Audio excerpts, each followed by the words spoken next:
And we want to tell you that you are watching Docs on Call with Dr. Christopher Stroud from Northeast OBGYN, and he's answering your questions on recurrent pregnancy loss and miscarriage. Doctor, this is a situation that you said has increased a little bit, and we are more knowledgeable about it.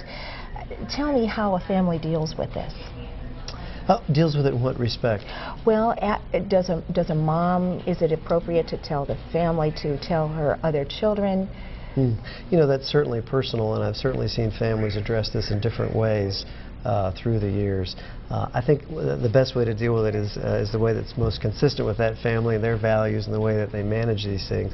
But I do try to help patients understand that it's something they need to treat as a loss, and they need to address that and not let that build up inside. Yes. We have a question. Becky, you have a question for Dr. Stroud. Go ahead. Hi. My daughter experienced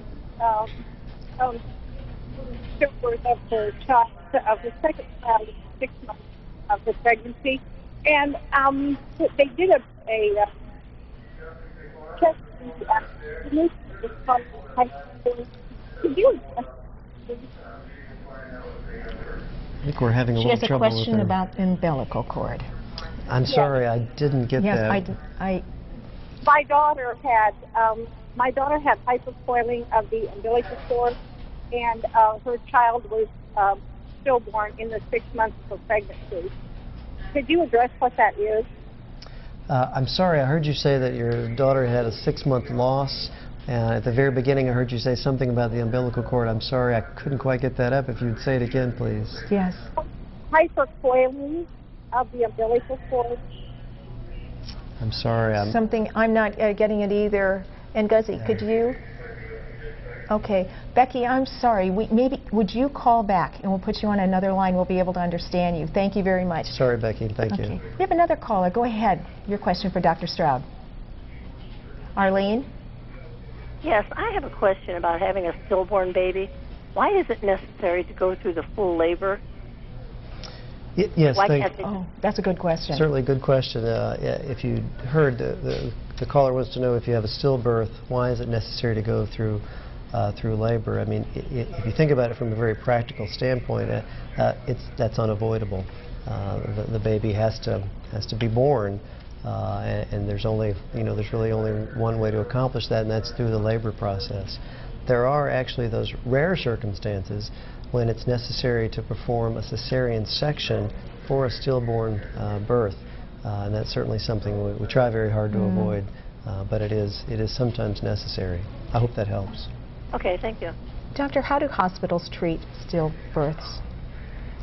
You know, the labor and delivery units at hospitals have very skilled nurses that are accustomed to dealing with this devastating condition. In fact, very often there'll be a core group of nurses that really almost specialize in dealing with families and helping them cope through this devastating problem.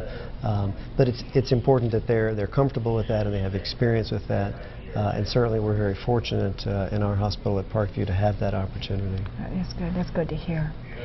Carrie, you have a call and you have a question for Dr. Stroud. Go ahead. I do. Does a tipped uterus have any bearing on being able to carry a baby to term? Yeah, that's a great question. Does a so-called tipped uterus have any bearing on a woman's ability to carry a pregnancy? And the answer is no. There really was a time several years ago that there was some feeling that if the uterus tilted forward or tilted backward naturally, that may be playing some part in miscarriage. The truth, however, is that has no role in miscarriage whatsoever. It's a great question. Thank you. Thanks. What about endometriosis? Yes, endometriosis, as we talked about before, is really a cause of infertility. However, once a woman is fortunate enough to become pregnant, endometriosis really no longer plays a role. Good. Okay, Becky is back. We hope we can hear you now, Becky. Go ahead. Okay. My daughter lost her second child in the 6th month of the pregnancy, and they told her it was caused from hypercoiling of the umbilical cord. Could you address what that is? I think I heard you say hypercoiling. Is that correct? Hypercoiling, yes. Yeah, it's one of the more more common causes of a pregnancy loss later on in the pregnancy, closer to term, involves cord accidents or cord problems. Probably the most common and devastating of that is when the cord actually forms a true knot on itself, and a strangulation knot, and that can lead to the loss of a pregnancy. Hypercoiling is not a term that we use, certainly not one that I'm familiar with, unless they're describing an excessively long cord that for some reason was wrapped numerous times, maybe around the baby, around an extremity, or perhaps formed a knot. But cord accidents such as these are probably the most prevalent cause of loss of pregnancy near term. I hope that helps. Okay, thanks, Becky. Jessica, you have a question for Dr. Stroud. Go ahead. Yes, I do. Hi, my name's Jessica. I actually am a patient of Dr. Stroud's, and he delivered one of my twins that I recently lost in January. And I started bleeding in my pregnancy about 2 months in, and I still haven't stopped, and it's been almost 2 months since I lost the twins. I was wondering if there's a problem, if I should be checked, or what should I do? Yeah, certainly after pregnancy loss, whether it's a second trimester or an early pregnancy, it can take a long time for a woman's natural bleeding patterns to reestablish themselves. And that can be a very frustrating and emotionally devastating problem as well. But it's something that we very often have to address. There may be additional testing that needs to be done, and there may be medication or a course of medications that need to be used to get the normal establishment of the menses back on track. So that's something that often has to be managed. Doctor, does surgery play a role in in treating recurrent pregnancy loss? It certainly does. A limited role, but an important role for certain conditions. One of the most common causes of recurrent pregnancy loss is a condition called septate uterus, where there's actually a wall in the middle of the septum. So if you can imagine a room in the house with an extra wall in the middle, what's left is a room that's too small, and that can cause problems with the pregnancy. So we actually can remove that wall or remove that septum with a surgery, and sometimes that's all that's necessary to prevent the recurrent pregnancy loss. What about the age of the mom? Does that play a role? Yes, as we age, our natural pregnancy loss rate increases. As we approach 40 and beyond, it may be as high as 40%. Where it's very low in the early years. So that's one of the many reasons that we try to encourage patients after the second loss, especially after the third, that we begin an aggressive search for the cause of the losses, because time can become the enemy as we age. Yes, thanks. Teresa, you have a question for Dr. Stroud. Go ahead. Yes, my daughter has had one healthy pregnancy, and then in the past 6 months she's had 2 miscarriages. And she is now pregnant right now, and you did mention something about baby aspirin. Is that something she would have to be tested for prior to taking that daily? I don't know if it has to do with a blood clotting type issue, or also something was mentioned about progesterone levels. So is there anything that she can monitor for this pregnancy so that she won't miscarry? Certainly, that's a great question. There are a series of rather complicated blood tests that can be ordered to determine if she has one of the immune disorders that would respond to using a baby aspirin or heparin therapy. Now, I would caution our listeners when they hear me talking about baby aspirin, it may sound like a good idea to just take that to prevent a pregnancy loss. That is not what the message that we want to leave. As you probably know, in general, we don't use medications that are called non-steroidal anti-inflammatory medications like ibuprofen or aspirin in pregnancy. There are certain cases like these where we may use it to prevent pregnancy loss, but we don't want people to just take baby aspirin because they'd like to prevent a loss. That's for a limited and very specific abnormality. She could be tested, though, even now in the pregnancy, to determine if that's something that would be beneficial. Our caller also mentioned progesterone.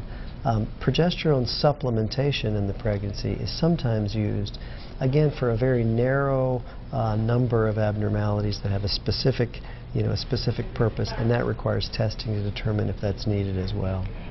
If a woman has experienced 2 or 3 pregnancy losses, and she is pregnant again. And I thought about this when Teresa asked her question. Do you have her do anything special to avoid yet another pregnancy loss? I know she's already probably very emotional and nervous about this. Is there something else? Is it bed rest, or how do you? You know, ideally we would have had the opportunity to do the evaluation and the testing before this pregnancy that we're talking about to determine if there was something that needed to be done. If we haven't had that opportunity, in many cases we can still do some of the testing to determine if there's need maybe for hormonal therapy or aspirin therapy or heparin therapy or perhaps a surgical procedure. But certainly we need to get that evaluation done as quickly as we can. And in someone who's experienced multiple losses, we want to see them the instant they find out that they're pregnant. Good to know. And Amanda, you have a question. Go ahead. Yeah, I've been on Provera for 2 months, and I have not had a monthly since October. And I take the Provera like the 1st through the 10th of each month, and I do not know what else to do. Certainly, good question. Our caller is taking a medication called Provera, which is progesterone. Often we use progesterone to regulate the menstrual cycle, and often we'll do what's called a progesterone challenge, where we give a patient progesterone for a certain number of days at a certain dose, and then see how the patient responds to that. The normal response is a bleeding or a menstrual period after having completed the course of therapy. If a patient doesn't respond to the progesterone, then that often takes us in a different direction. We may try a different dose of the medication, or we may combine it with another hormone such as estrogen. But certainly 2 cycles and not responding to the progesterone, you really need to talk to your gynecologist about that. Okay. You encourage people to talk to you or to connect with you. Will you give your email address right now? Oh, certainly. I think we'll put that on the screen. Please feel free to email me with questions. It's christopher.stroud at parkview.com. We'd be happy to respond and to hopefully direct you in a way that can get you the information that you need. Doctor, what would you like our listeners to come away with? You know, like so many things in medicine, it's absolutely essential that you have a relationship with a physician that you trust, that you can sit down together as partners and plot out a strategy for the unique needs, in this particular case, recurrent pregnancy loss. But that's never more important than it is with this condition. And what else would you like them to remember? There's hope. Don't give up. Okay, now, there's hope and don't give up. What would you do for them? How would you say that? When they come in to visit you, do you say it? Absolutely. I mean, in many, I would say in the vast majority of cases, we can find something that we can help them achieve that pregnancy. Not always, sadly, but very often. So there's hope. Don't give up. And what about future, is there testing? Are people working on yet another treatment that could help in this respect? Oh, absolutely. There's much research, particularly in the area of the immune abnormalities with the antiphospholipid antibodies and some of those similar lupus-like conditions that may cause pregnancy loss. Much scientific work being going on there. Well, indeed, there is hope, and not to give up. Thank you, Dr. Stroud, for being with us. I always appreciate everything I've learned. You're so knowledgeable. My pleasure, Elizabeth. Yes. And thank you for being with us tonight on Docs on Call. Dr. Christopher Stroud from Northeast OBGYN has been our guest tonight. Thanks for joining us. If you missed tonight's show or any other Docs on Call program, you can watch them online. Log on to incnow.tv. Go to the features page and click on Docs on Call.